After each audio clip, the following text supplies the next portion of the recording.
Hello friends, તો ચાલો આજે આપણે બનાવીશું મસાલા મમરા. તો એના માટે આપણે મસાલો તૈયાર કરી દઈશું મમરામાં નાખવાનો. તો આખા ધાણા, મરી, વરિયાળી, સૂકું લાલ મરચું, જીરું, આ બધું લઈ અને મિક્સરમાં ગ્રાઇન્ડ કરી લઈશું.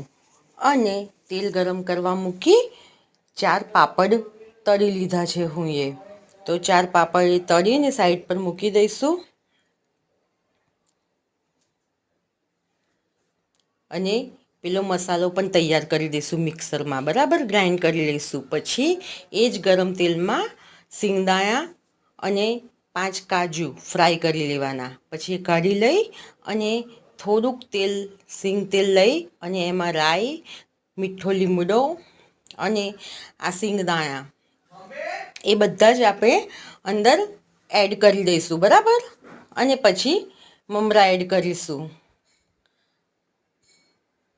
એને ફેરવીને એમાં હળદર એડ કરીશું અને જે મસાલો તૈયાર કર્યો હતો એ મસાલો પણ એડ કરીશું અને પછી સરસ ફેરવી લઈશું.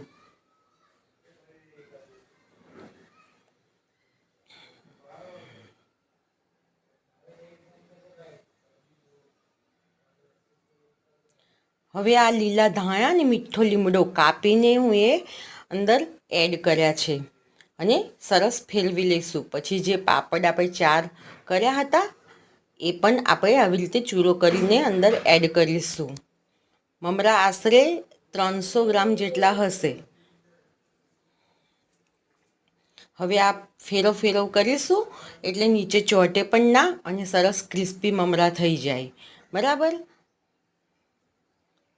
હા, આમચૂર પાવડર એ પણ એડ કરીશું. પાછા ફેરવી લઈશું મમરા સારી રીતે.